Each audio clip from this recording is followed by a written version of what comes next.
ఏ రాష్ట్రానికైనా గుండెకాయలాగా రాజధాని అనేటువంటిది ఉంటుంది. ఆ రాజధాని నుంచే అత్యధికమైనటువంటి రెవెన్యూ జనరేట్ అవుతుంది. ఇది వీళ్ళకి తెలీదా? ఆ ఐఏఎస్ శర్మ, ఏఎస్ శర్మ ఎవరో ఉన్నారక్కడ. అతను మాట్లాడుతున్నాడు ఇలాగే. హరగోపాల్ నిన్న మాట్లాడుతున్నాడు. రాజధానిలో తీసుకెళ్ళి డబ్బులన్నీ పెట్టేస్తేనట, వచ్చేసి ప్రాంతీయ అసమానతలొచ్చేస్తాయంట. ఇవాళ చెప్పండి అంజి గారు, మనందరం ఆంధ్ర నుంచి వచ్చినోళ్ళమే.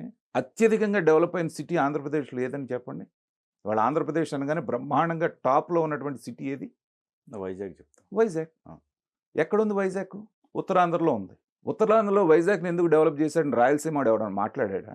కోస్తాంధ్రలో ఉన్నవాళ్ళు ఎవరన్నా మాట్లాడారా? ఆ రోజున ఇవాళ వైజాగ్ అభివృద్ధి అయితే బోలెడంత రెవెన్యూ వస్తుంది కదా ఆంధ్రప్రదేశ్‌కి.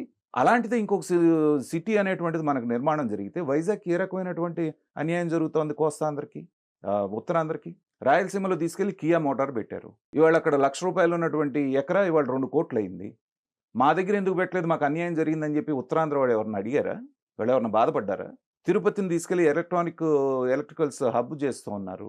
ఎక్కడ చేయాల్సిన అభివృద్ధి అక్కడ జరుగుతాంది గదా! వాళ్ళు ఒక విజన్ డాక్యుమెంట్ కూడా ఏ జిల్లాలో ఏం పెట్టబోతున్నాం అనేటువంటిది. పోనీ బడ్జెట్‌లో ఉన్న డబ్బులేమన్నా తీసుకొచ్చి పెడుతున్నారా అమరావతి రాజధానికి? చంద్రబాబు నాయుడు గారు నెత్తి నోరు కొట్టుకొని చెప్తున్నారు. ఏమని? సెల్ఫ్ ఫైనాన్స్‌డ్ ఇది మనకి మొట్టమొదట్లో ఆయన రాగానే 1,00,000 కోట్లు కావాలి, 2,00,000 కోట్లు కావాలన్న మాట వాస్తవం.